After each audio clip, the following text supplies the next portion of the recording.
We've got releases, we've got dates, we've got consoles. Let's talk.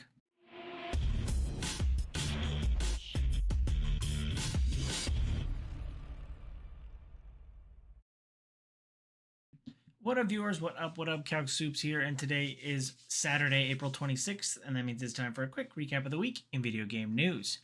We've had two 90-plus rated games released in the last 3 weeks, which is pretty impressive for a year which we are all thinking was going to be pretty slow. Claire Obscura's Expedition 33, still a terrible name, launched this week, and the French JRPG is got a 92 on Metacritic. I think it sounds like it's like mixing up kind of what the JRPG genre can do. I remember talking a couple weeks ago about the like active participation as far as like the turn-based gameplay where you're like actively trying to attack and block and trigger criticals and all that kind of stuff. Seems really interesting. I do think it looks a little generic as far as like character design and world building, but yeah, I hear the gameplay is phenomenal. So I know a lot of my friends and potentially me are gonna pick it up soon. So let me know what you think of Claire Obscura down below in the comments. Also, Bethesda did their whole shadow drop something this week, and right under the nose of the Oblivion team, the team that's making making Elder Scrolls Oblivion in the Skyrim engine. Bethesda announced and launched their Elder Scrolls Oblivion remaster this week, and it's been getting a lot of people. They still have some of the jank from the original game, but it looks pretty modern. People are complaining about the size of the game being 120 gigs, but it's got all of the 4K textures that you could want in a janky old style RPG. So I know a lot of people are excited for Elder Scrolls Oblivion Remaster. We got a lot more about what Doom guy is going to be fighting and what the story is for the upcoming Doom: The Dark Ages. It looks a lot more focused on mechanics than it does on like shooting things. You're very much behind your shield and blocking things and trying to deflect them and triggering events, and I like the way that the last 3 Doom games have kind of progressed as far as like being more focused on like using the right weapon at the right time as opposed to just getting the BFG and blowing people up. Speaking of, the BFG got shown off, and it's like a giant crossbow that still wipes the entire screen, so that's always fun. They also showed off like a chain ball that you can shoot, and we're gonna go fight Cthulhu. So Doom guy is going into the Eldritch realm to fight some abominations in there. So it sounds like demons are teaming up with Cthulhian monsters to make more stuff for Doom guy to rip and tear through. So it was pretty great video. I'll have a link down below for you to check it out. Ghost of Yotai, the Ghost of Tsushima sequel, got a release date announced this week for October 2nd. So we got 2 feudal Japanese ninja games being released in the same year. So I hope Assassin's Creed Shadows is ready to be compared to Ghost of Yotai. I also hope that the Ghost of Yotai has the multiplayer mode, because that was like low-key me and my friend's favorite way to play or to interact with Ghost of Tsushima, was doing that multiplayer, which was awesome.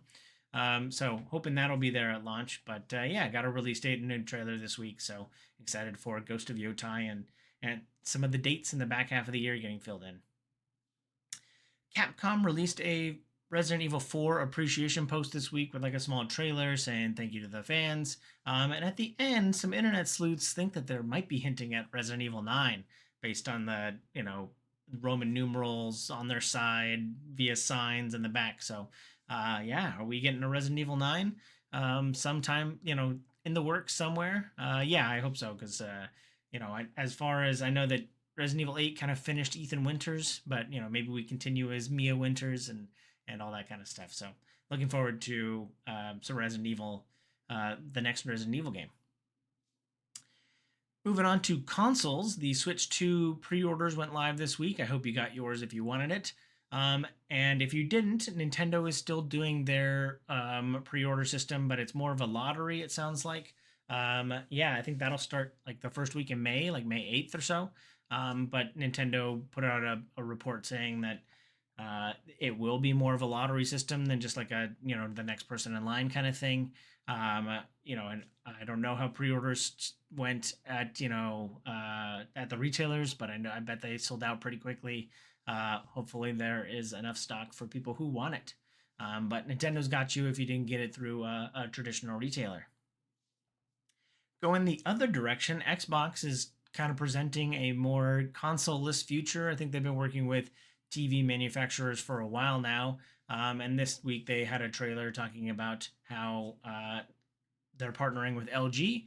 And if you have an Xbox controller and maybe a dongle, you can plug in and play Game Pass on LG TVs. So you don't even need a console in your house if you want to play everything in the Game Pass catalog. So good to see that. And yeah, that's at least planning for the future where maybe people don't want to buy a $450 console.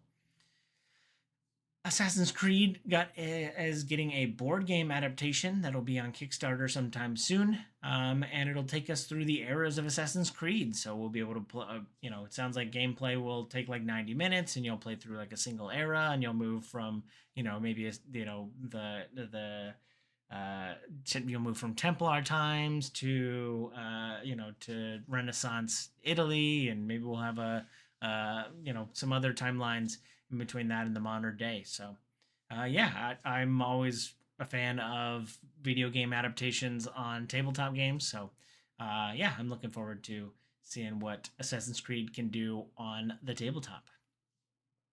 I will not stop talking about Sunderfolk. Sunderfolk being the Gloomhaven-esque game that you can play on a TV with your phone, like a Jackbox game. So, me and my friends are really big board gamers, and I know that the overlap between board gamers and video gamers is pretty heavy. So, I can't stop talking about it. Sunderfolk launched this week.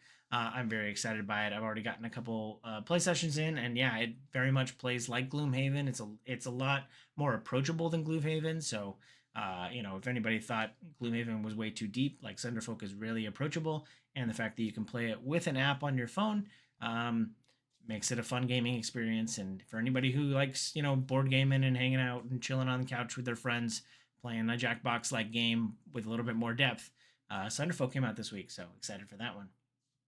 And last but not least, the Federal Bureau of Control, the next Control game is out.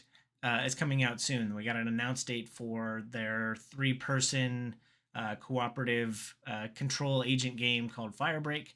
And the release date for that will be June 17th. So just around the corner, just a couple months away from here, I'll be able to team up with a couple of my friends and fire our way through post-it hell in the Federal Bureau of Control. So looking forward to that. But that's it for this week. Let me know if you feel I forgot anything down in the comments. But thanks for watching. I hope you have a super day. I hope you have a super weekend. And I hope you have a super day. Bye.